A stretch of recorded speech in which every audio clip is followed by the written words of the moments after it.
Obuganda obukuŋŋaanye wano. Obuganda obukuŋŋaanye wano. Mwanirize Ssaabasajja Kabaka nga tujaguza emyaka 3.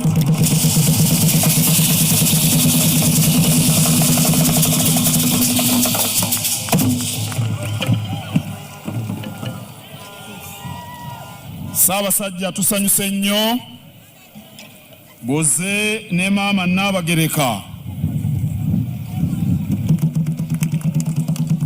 Tusanyuse okulaba n'alinnya Lubuga Agnes Nabaloga. Twaniriza n'alinnya Dorothy Nasolo, n'alinnya Sara Kagere n'Oweekitiibwa Bale Mugera, n'alinnya Dina Kiga, Omulangira David Kintu Wasajja n'Omuzaana Marion Nancha, Omulangira Kiweewa Crispin Junju, n'alinnya Beatrice Namika, n'alinnya Elizabeth Nakabiri n'Omukungu Senkaaga. Twaniriza Ssaabalangira Musanje, twaniriza Ssaabaganzi, twaniriza Omutaka Kasujju Lubinga,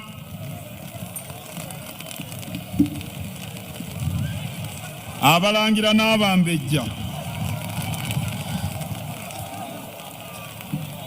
Twaniriza omumyuka wa Pulezidenti eyawummula Edward Kiwanuka Sekandi. Twaniriza Katikkiro w'e Busoga Oweekitiibwa Joseph Muvawala ne baminisita bakyabazinga baayise nabo. Twaniriza omuhikirwa w'obukama bw'Ettooro Oweekitiibwa Stephen Kiyinja Amooti ne baayise nabo. Twaniriza Oweekitiibwa Philip Katahoire akiikiridde Katikkiro w'e Bunyoro. Nyaniriza bakulu bange mu Bwakatikkiro Joseph Mulwanya Mulise Mwogerere, Daniel Muliika n'Oweekitiibwa John Baptist Walusimbi. Twaniriza Oweekitiibwa Sendawula. Twaniriza akulira oludda oluwabula gavumenti Honorable Mathias Mpuuga. Twaniriza Honorable Minsa Kabanda. Twaniriza Honorable Joyce Sebugwawo. Twaniriza Honorable Jesse Muyingo. Twaniriza omumyuka wa Katikkiro asooka Twaha Kawaase. Twaniriza omumyuka wa Katikkiro owokubiri Robert Wagwa Nsibirwa.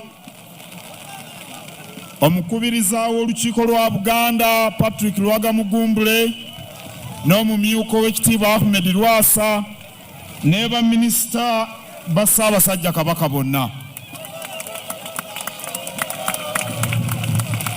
Twaniriza abakulembeze b'eddiini.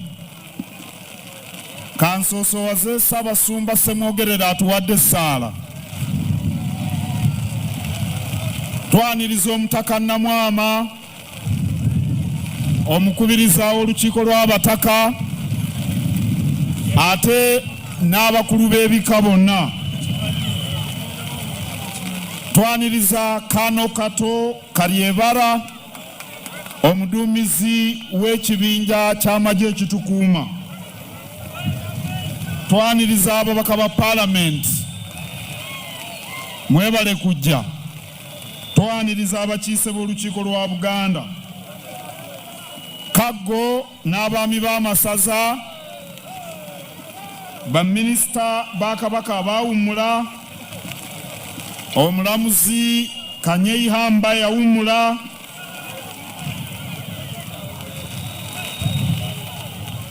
basentebe bazi district, bameya, abakulembeze b'ebitongole by'obwakabaka, abaami ba kabaka bonna, abakungu, abagenyi bonna,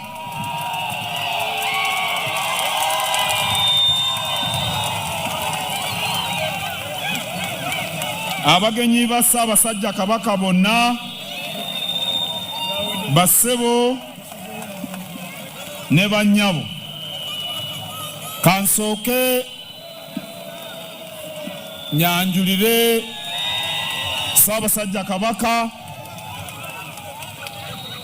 amakula agavudde mu Kyaddondo n'amasaza ga Buganda. Ente 15,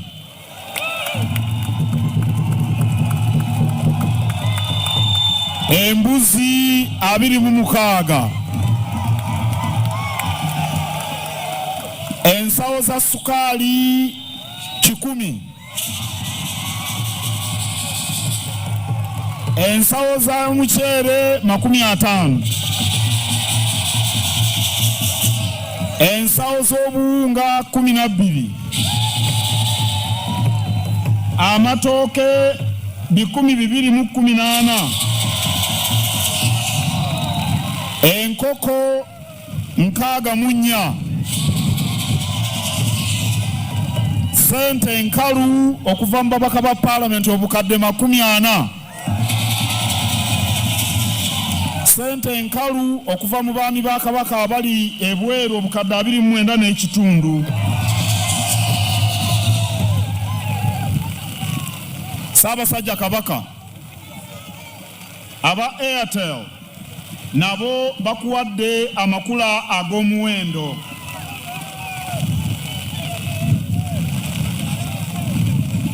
Ate ne musajjawo Herbert Ndiwalana naye atumiddwa okuleeta amakula.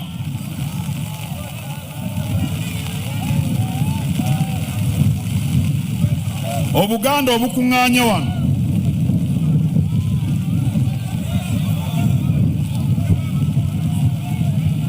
Obuganda obukuŋŋaanye wano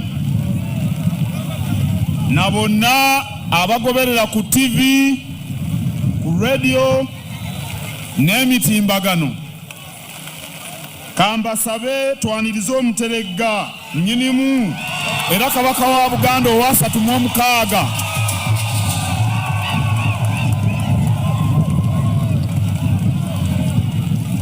muneegatteko tuyozeeze Muzaŋŋoma olw'okutuuka ku lunaku lwa leero lwe tujjukira emyaka 3 bukya tuva Nnaggalabi Buddo.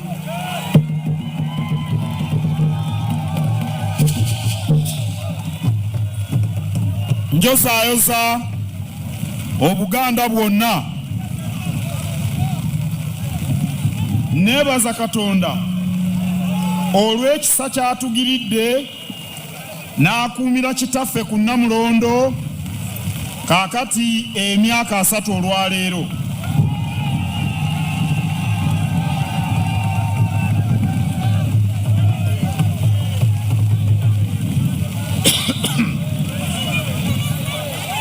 Njozaayoza Bakatikkiro, abankulembera, baminisita, aboolyolangira n'abambejja, abataka abakulu ab'obusolya, abakiise mu lukiiko lwa Buganda, ab'amasaza n'abaami ba Kabaka, abakungu n'abaweereza b'obwakabaka,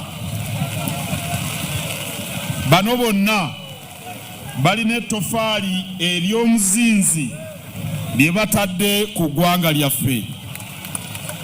Mbeebaza nnyo.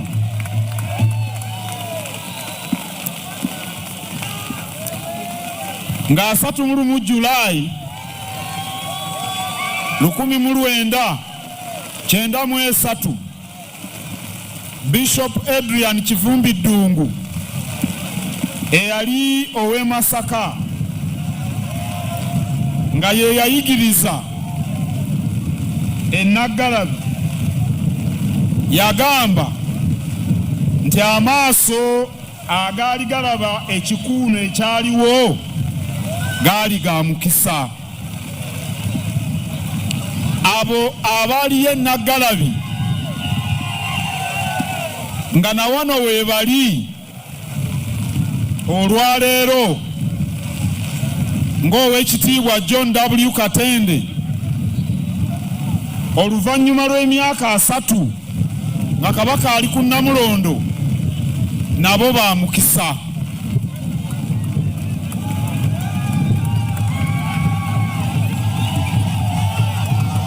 Abazaaliddwa mu myaka gino 3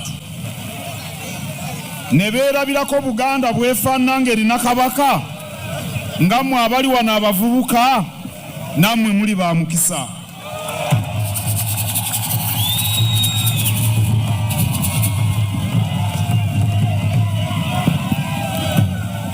Omuntu eyafuluma ensi eno mangu ng'Amatikkira gaakaggwa bw'akomawo kati yeewuunya enkyukakyuka ezibaddewo mu Buganda ku mulembe Omutebi. Amatikkira we gaabeererawo olubiri luno we tuli yali ekyali nkambi y'amagye. Butikkiro yalimu nayo bannamagye ng'ekozesebwa ng'eddoonyerezo ku bya Mukenenya. Embuga z'amasaza zonna n'ez'amagombolola zonna zaalimu bitebe bya gavumenti eya wakati. Bulange yali etuddidde naye nga nkalu era nga tetunnagikoleramu.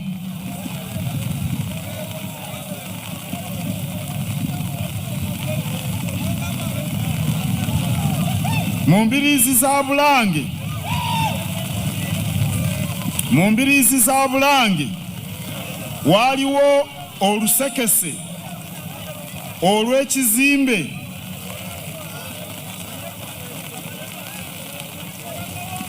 ekyali kyayimirira. Ekizimbe ekyo kati beene yakiwa lya Masengere. We twagendera e Nnaggalabi gavumenti ya Buganda yali weeri n'olukiiko lwa Buganda nga weeruli, mpozi n'enkuluze ng'etandiikiriza butandiikiriza, okwo nga kwogatta olukiiko lw'abataka ab'obusolya. Naye mwaka gumu nga tuvudde e Nnaggalabi mu 94 Ssebuufu Bwango yatandikawo ebyaffe board, oluvannyuma yafuuka Buganda Land Board okulabirira ettaka ly'Obwakabaka.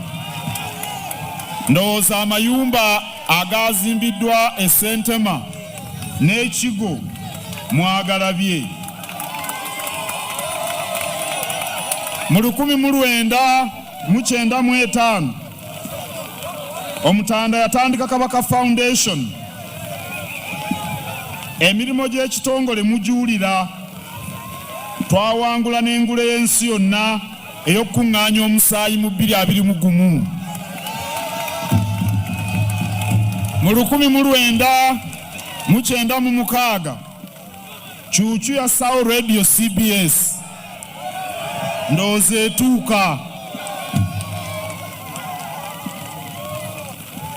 Ekitongole ekirondoola obusizi bw'ensimbi BICAL nakyo kyatondebwawo omwaka ogwo. Ndowooza bannamikago bekirondoola ng'abava e China betuzimba nabo amayumba kaakati mubamanyi. Mu 1996 mu 1999 Omutanda mu 1996 era Omutanda yatondawo Bukadefu abenyigidde mu kaweefube omwanyi terimba Bukadefu mugimanyi bulungi. Mu 1999 Sseggwanga yatandika ebyenjigiriza mu ngeri ey'omuggundu n'azzaawo Lubiri High School wano we tuli, n'atandika Buganda Royal Institute of Business and Technical Education, ate mu 2007 n'atandika Muteesa the First Royal University kati yaweereddwa charter.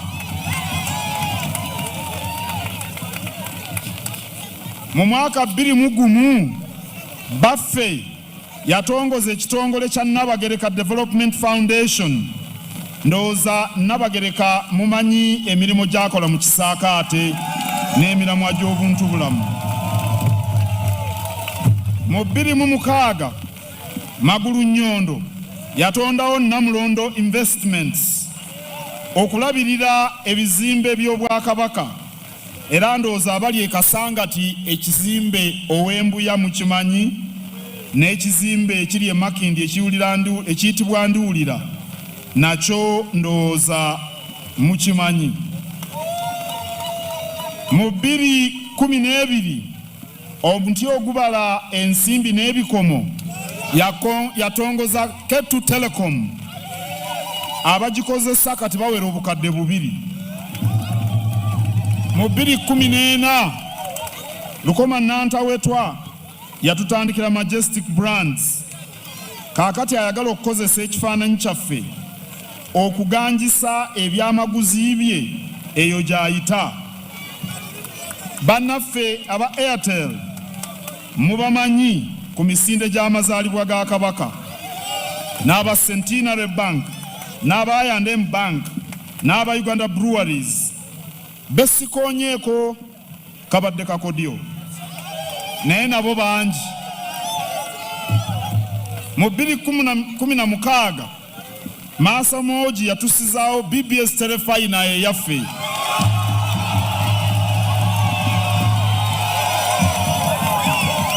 Engeri gye musaakanyiza kitegeeza nti mugiraba nnyo. Mu 2021 Empalabwa yatandikawo Weerinde Insurance Services.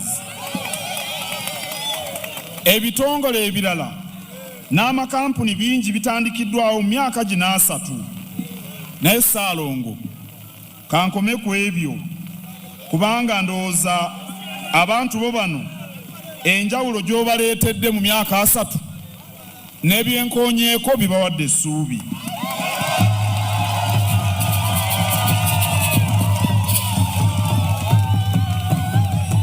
Nyinimu ebitongole bino biwadde abavubuka emirimu, bituusizza obuweereza mu bantu, era Obwakabaka ne butegeerekeka.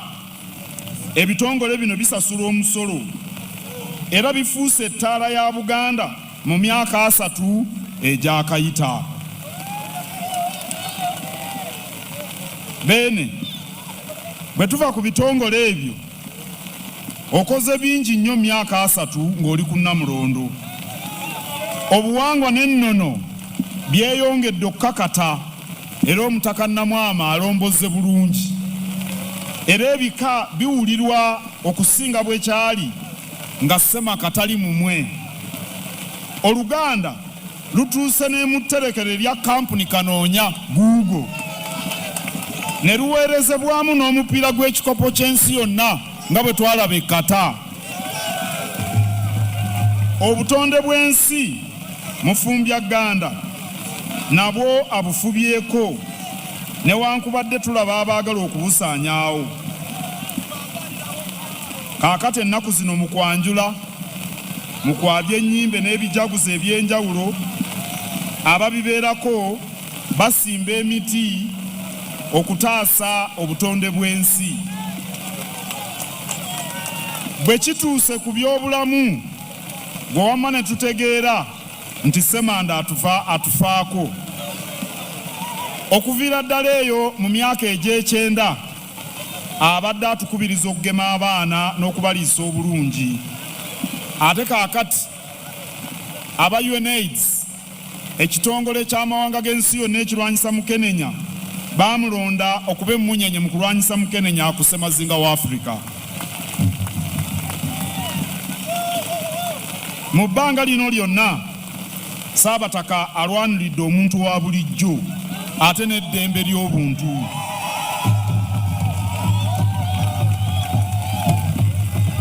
Ne bwe nnaakoma ku bino, eyaliwo emyaka 3 emabega, ebyo bye bimu ku biyinza okumwewuunyisa ng'akomyewo kaakati mu Buganda.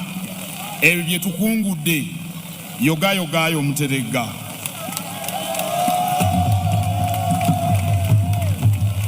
Oluvannyuma lw'emyaka 3 tusigale nga tutambulira mu buufu bwa nnyanja temanyiirwa. Tukomeze ddala okwekubagiza wadde tulina ebitusoomooza. Tetusaana kwekubagiza kubanga kitaffe mwali, kitaffe wuuno ku Namulondo.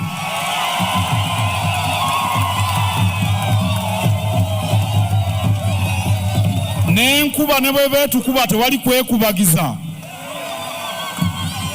Tunyweze ensonga za Buganda ssemasonga 5. Ezo ze ziwumbabumba kye twagala, kye tukkiririzaamu, kye tuluubirira, ze ziwumbawumba ebyaffe. Okunyweza, okukuuma n'okutaasa Namulondo, okugaba n'obuyinza mu nkola eya federo,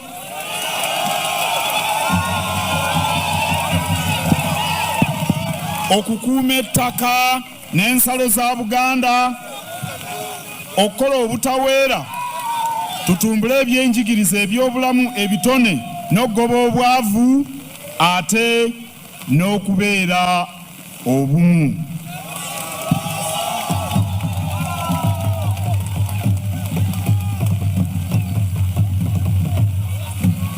On behalf of the people of Buganda and on behalf of the Kabaka's government and on my own behalf and on behalf of members of my family, I congratulate Ssaabasajja Kabaka upon his pearl coronation anniversary.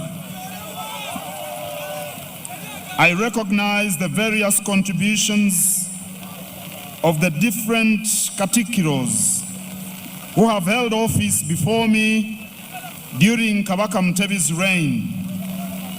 I recognize the contributions of the ministers, that of members of the royal family, and the descendants of the royal lineage. I recognize the contribution of clan heads, members of the kingdom's Grand Council, counter chiefs, and all kingdom officials and employees for their tremendous efforts towards the rebuilding of our kingdom in the last 30 years. We have witnessed monumental developments and changes within the kingdom since Kabaka Mutebi's coronation 30 years ago today. It has been promoted and has taken center stage in the lives of the people. A significant portion of our lands and properties have been restituted to their rightful owners, the Kabaka and the kingdom. Health and education have been prioritized. Companies and agencies have been established to ensure delivery of essential services and have offered employment to a sizable number of especially the youth. Development programs aimed at poverty eradication have been initiated. Strategic partnerships have been entered into and they render support to our efforts in the social and economic fields. As we mark the pearl anniversary of the Kabaka Mutebi's coronation, let us all hail our king for defending the rights and interests of his people throughout these 3 decades. Let us all stand with him and defend Uganda's 5 aspirational pillars: the protection and preservation of our heritage, and the incumbent on the throne, sharing power through a federal system of government, protecting our lands and territorial integrity, hard work, promote education, good health, innovativeness, and alleviation of poverty, and unity in diversity. Obubaka bubaka obw'abagenyi abazze wano abangi abavudde mu nsi ez'enjawulo nga twagala batambule wamu naffe nga tujaguza olw'emyaka 3 nga mmaliriza nebaza ssentebe w'enteekateeka zino Oweekitiibwa David Frederick Kisitu Mpanga, mumukubireko mu ngalo, wamu n'olukiiko olutesitesi. Nebaza abavujjirizi aba Airtel nga yeekulembedde, nebaza CBS, nebaza BBS, nebaza emikutu gy'amawulire emirala mingi nnyo egiri wano, nebaza eggwanika lya Buganda. Mbasaba ffenna tunywerere ku muzzaŋŋoma, tukole byatwagaza, tusobole okuzza Buganda ku ntikko.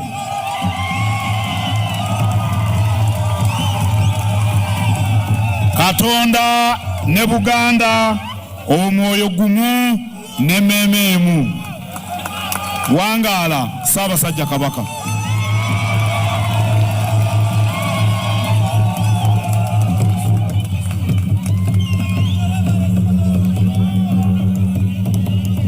Kaakati naddala mmwe abali mu mugongo gwange muteekwa okusirika, kuba kye ŋŋenda obbagamba bwe mutaasirike ebikulu bigenda obbayitako.